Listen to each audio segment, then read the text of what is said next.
पहुंचाया था, तो अमेरिका ने कह दिया कि भाई साहब इनके पास कोई भी प्रैक्टिकल नॉलेज नहीं है।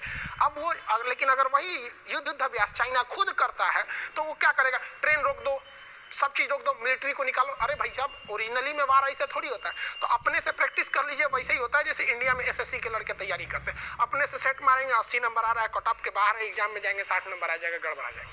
तो यही होता है वहां पे चाइना में। भाई आप सेल्फ असेसमेंट करके ये नहीं बता सकते कि एग्जाम में क्या लेवल आएगा। जबकि भारत को देखेंगे तो हम जापान से युद्ध अभ्यास करते हैं, ऑस्ट्रेलिया से करते हैं, अमेरिका से, रूस से, फ्रांस से, चाइना से, जापान से, सबसे करते रहते हैं, नेपाल से भी करते हैं। तो हम अपने पड़ोसी देशों से भी करते हैं, छोटे देश से भी करते हैं, बड़े देशों से करते हैं, बहुत जितने भी बड़े देश हैं सबसे हम लोग युद्ध अभ्यास करते रहते हैं। तो कहने का मतलब यही है कि भाई भारतीयों को भी कहते हैं कि आप मनोवैज्ञानिक दबाव में मत आइए, हमें ताइवान के साथ खड़े रहना है हर हाल में। क्योंकि अगर ताइवान को छोड़े तो फिर पूरे एशिया में लोग मजबूरी में फिर नतमस्तक हो जाएंगे चाइना के आगे, फिर हम लोग एकदम अकेले रह जाएंगे। और मोदी जी को भी कहते हैं कि भाई ये सब सचुरन सबको मत डरिए, यहाँ पर आप एक्शन लीजिए, अब तक स्टेटमेंट दीजिए, कुछ ना कुछ ताइवान को नहीं छोड़िए। और अगर हम ताइवान को ले लेते तो हम चाइना से सामान को रोक देंगे। सेम चीज में आप खुद सोचिए, चाइना हमारे यहाँ सामान इतनी लड़ाई झगड़े के बावजूद क्यों बेच देता है, झालर मोती सस्ता आता है, सेम रेट ताइवान में मिलता है। बस जिस दिन मान्यता दे दिए मोदी जी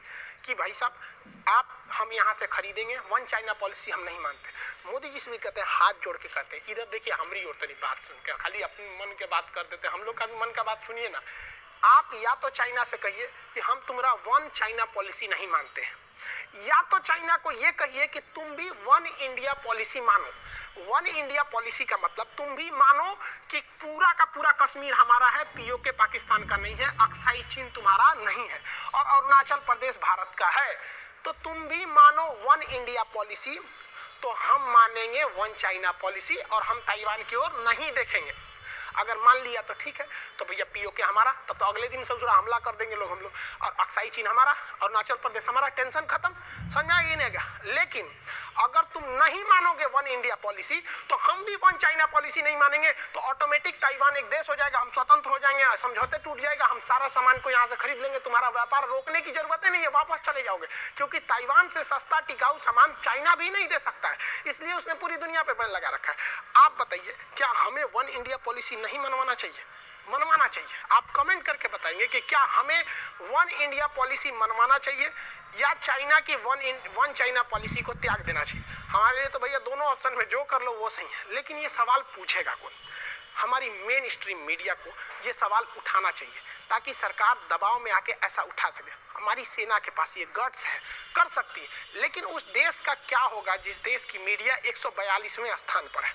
हमारी सेना दुनिया में चौथे स्थान पर आती है, लेकिन कभी नहीं फड़फड़ाती है। लेकिन हमारे देश की मीडिया 142वें नंबर पे आती है और बहुत ज़्यादा फड़फड़ाती है। तो उनको ये मुद्दा उठाना चाहिए, लेकिन अब तक हमारे ख्याल से आप मेन स्ट्रीम मीडिया खोजेंगे उसमें ताइवान का न्यूज़ शायद गायब मिलेगा आपको। हाँ, कुछ इंग्लिश वाले होंगे या वर्ल्ड न्यूज़ को देखेंगे तब वो सब ये कवर करेंगे। क्या आपको नहीं लगता हम ये कर सकते हैं? क्या आपको नहीं पता है कि चाइना की कमजोरियां क्या क्या चीज़ें हैं? ये सब चीज़ है और हमारे इस समय की सरकार भी ये कर सकती है, क्योंकि बहुत बड़े बड़े डिसीजन दिए गए, जैसे 370 को हटा देना बहुत बड़ा डिसीजन था, तो मोदी जी भी इसको कर सकते हैं। लेकिन अगर इसको बड़े लेवल पर उठाया जाएगा तब। आगे आप क्या सोचते हैं आप बताएंगे कमेंट करके। मिलेंगे नेक्स्ट क्लास में। जय हिंद।